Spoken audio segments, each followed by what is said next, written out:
कांग्रेस और इंडिया अघाड़ी ने सामाजिक न्याय की हत्या करने की भी ठान ली। इन्होंने ही पहले स्टेटमेंट दिया था कि ये रिजर्वेशन के खिलाफ है। मुसलमानों को देने के लिए उन्होंने क्या किया, रातों रात एक कागज पे थप्पा मार करके सभी मुसलमानों को ओबीसी बना दिया, रातों रात।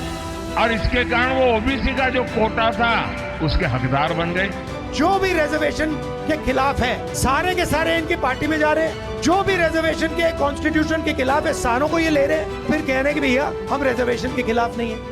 लोकसभा चुनाव 2024 तीसरे चरण के मतदान से ठीक पहले आरक्षण का चुनाव बन चुका है। पक्ष विपक्ष दोनों ओर से ही आरक्षण के नाम पर चुनाव प्रचार को रफ्तार दी जा रही है। दोनों ही खेमे एक दूसरे पर लाभार्थियों से आरक्षण छीनने के गंभीर आरोप लगा रहे हैं। नमस्कार, मैं हूं शिवेंद्र श्रीवास्तव।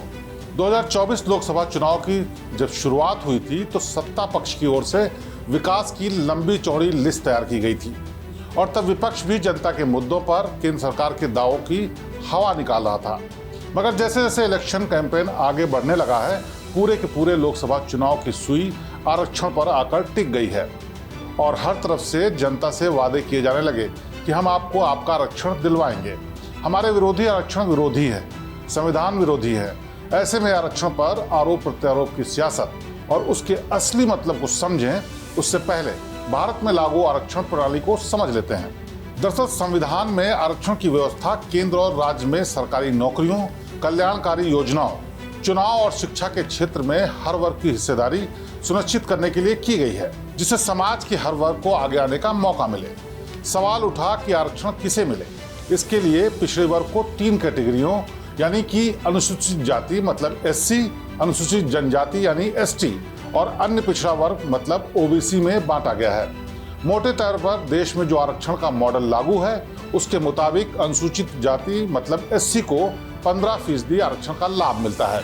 अनुसूचित जनजाति यानी एसटी को 7.5% आरक्षण मिलता है, जबकि अन्य पिछड़ा वर्ग यानी ओबीसी को 27% आरक्षण का लाभ मिलता है। कुल मिलाकर यह आंकड़ा 49.5% पर पहुंचता है। बाकी 50.5% आरक्षण जनरल कैटेगरी के लिए रखा गया, जो कि एससी, एसटी, ओबीसी के लिए भी खुला है। सुप्रीम कोर्ट का आदेश है कि आरक्षण का कोटा 50% से ज्यादा नहीं हो सकता, मगर अलग अलग राज्यों में सुप्रीम कोर्ट के इस फैसले को चुनौती देने की कोशिश की गई है। साथ ही साथ 2019 में केंद्र सरकार ने सामान्य वर्ग को आर्थिक आधार पर 10% आरक्षण देने के लिए संविधान में संशोधन किया था।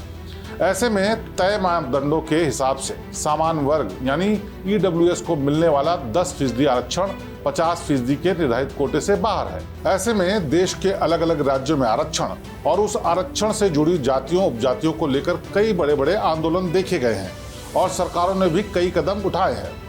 खैर, ये तो बात आंकड़ों की हो गई, लेकिन सियासत हमेशा ऐसे आंकड़े तलाशती है जो जनता के लिए नहीं बल्कि सियासत के लिए मुफीद हों। मौजूदा दौर में बीजेपी आरएसएस पर आरक्षण विरोधी होने के आरोप लग रहे हैं, क्योंकि आरएसएस प्रमुख मोहन भागवत आरक्षण को लेकर कई बार अपनी राय रख चुके हैं। वो कह चुके हैं कि आरक्षण की जरूरत और समय के सीमा के अध्ययन के लिए एक समिति बननी चाहिए। कांग्रेस ने एक ऐसा ही ट्वीट करके बीजेपी को घेरा है और बीजेपी और आरएसएस से जुड़े नेताओं के पुराने बयानों को आधार बनाया है। मगर गौर करने वाली बात यह भी है कि सत्ता पक्ष के नेताओं का दावा है कि आरएसएस हो या फिर बीजेपी, कोई भी आरक्षण के खिलाफ नहीं है। और आरएसएस के प्रमुख मोहन भागवत कह चुके हैं कि संघ यानी आरएसएस आरक्षण के खिलाफ नहीं है, जबकि खुद प्रधानमंत्री नरेंद्र मोदी विपक्षी गठबंधन इंडिया और कांग्रेस पर गंभीर आरोप लगा रहे हैं और पीएम मोदी कह रहे हैं कि कांग्रेस एक वर्ग का आरक्षण का हक छीनकर मुसलमानों को दे रही है। कांग्रेस और इंडिया अघाड़ी ने सामाजिक न्याय की हत्या करने की भी ठान ली है। कांग्रेस महाराष्ट्र समेत पूरे देश में आरक्षण का अपना कर्नाटका मॉडल लागू करना चाहती है। और ये कर्नाटका मॉडल क्या है? इस देश के दलितों ने, आदिवासियों ने, पिछड़ों ने, एससी, एसटी, ओबीसी सबने समझने जैसा है जी। बड़ा भयंकर है मॉडल। कर्नाटका में कांग्रेस सरकार ने ओबीसी कोटे में जो 27% आरक्षण है वो मुसलमानों को देने के लिए उन्होंने क्या किया, रातों रात एक कागज पे थप्पा मार करके सभी मुसलमानों को ओबीसी बना दिया रातों रात, और इसके कारण वो ओबीसी का जो कोटा था उसके हकदार बन गए, और जो ओबीसी को मिलता था वो पूरा का पूरा उन्होंने लूट लिया। भाइयों, अब ये फॉर्मूला ये पूरे देश में लागू करना चाहते हैं। पीएम मोदी आरक्षण से जुड़े कांग्रेस के कर्नाटक मॉडल को आधार बनाकर हमले कर रही है और कांग्रेस पर बहुसंख्यक समाज के एक वर्ग का आरक्षण अल्पसंख्यक समाज के मुस्लिम वर्ग को देने का आरोप लगा रही है। लेकिन कांग्रेस भी अपना पक्ष मजबूती से रख रही है और राहुल गांधी बीजेपी की नीयत पर सवाल उठा रहे हैं। राहुल गांधी देश को आरक्षण का असली मतलब समझा रहे हैं और बीजेपी पर गलत तरीके से निजीकरण को बढ़ावा देकर आरक्षण को खत्म करने का आरोप लगा रहे हैं।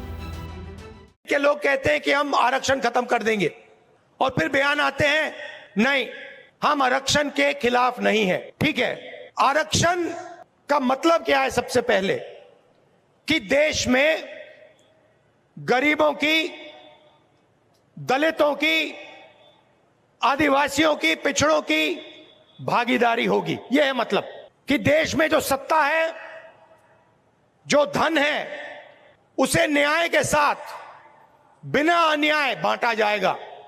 रिजर्वेशन का यह मतलब है। रिजर्वेशन को खत्म करने का तरीका प्राइवेटाइजेशन, रिजर्वेशन को खत्म करने का तरीका अग्निवीर।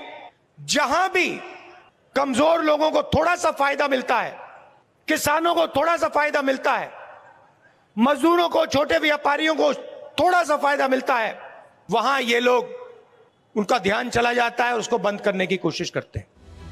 राहुल अपने आरोपों पर टिके हैं और बीजेपी पर संविधान से छेड़छाड़ के आरोप लग रहे हैं, जबकि पीएम मोदी का कहना है कि कांग्रेस एक वर्ग के हक पर डाका डालकर उसे मुस्लिमों में बांटने की साजिश कर रही है। इंडी गठबंधन की सरकार ने ये कोशिश की थी, तब ये सफल नहीं हो पाए थे। इसलिए अब कांग्रेस संविधान बदलकर दलित पिछड़ों का आरक्षण धर्म के नाम पर बांटना चाहती है। ओबीसी के आरक्षण पर यह डाका क्या कभी कोई बर्दाश्त कर सकता है क्या?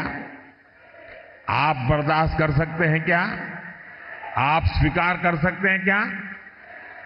जिन लोगों ने कर्नाटका में पिछड़ों का आरक्षण छीना है, उन्हें देश में एक इंच भी सफलता नहीं मिलनी चाहिए, अवसर नहीं मिलना चाहिए। पीएम मोदी के बयान के ठीक उलट राहुल गांधी सीधे आरएसएस की विचारधारा पर चोट कर रहे हैं और कह रहे हैं कि आरएसएस के चीफ यानी मोहन भागवत अब कह रहे हैं कि वो आरक्षण के खिलाफ नहीं है, बल्कि पहले ये आरक्षण के खिलाफ बयान दे चुके हैं। और ऐसे नेताओं को बीजेपी अपनी पार्टी में लगातार शामिल कर रही है जिनकी मानसिकता आरक्षण विरोधी रही है। कांग्रेस संकेत दे रही है कि ऐसे में आरएसएस चीफ की बात पर कैसे भरोसा किया जाएगा। आज आरएसएस के जो चीफ है उनका बयान आता है कि हम रिजर्वेशन के खिलाफ नहीं है।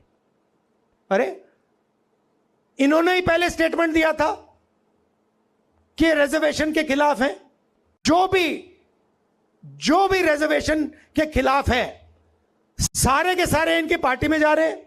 जो भी रिजर्वेशन के कॉन्स्टिट्यूशन के खिलाफ है, सारों को ये ले रहे हैं, फिर कह रहे हैं कि भैया हम रिजर्वेशन के खिलाफ नहीं है।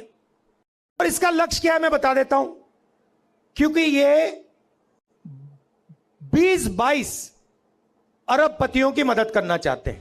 राहुल गांधी का इशारा साफ है कि बीजेपी आरएसएस आरक्षण के खिलाफ है, जबकि बीजेपी लगातार कांग्रेस के घोषणा पत्र में अल्पसंख्यकों के लिए खास न्याय का जिक्र किए जाने से खफा है। और बीजेपी का आरोप यह भी है कि कांग्रेस बहुसंख्यक समाज का हक छीनकर मुस्लिमों को फायदा पहुंचाने की जुगत में है। कांग्रेस की इन साजिशों के बीच मोदी आज आपको खुले मन से गारंटी दे रहा है, दलितों, पिछड़ों और आदिवासियों का आरक्षण न खत्म होगा।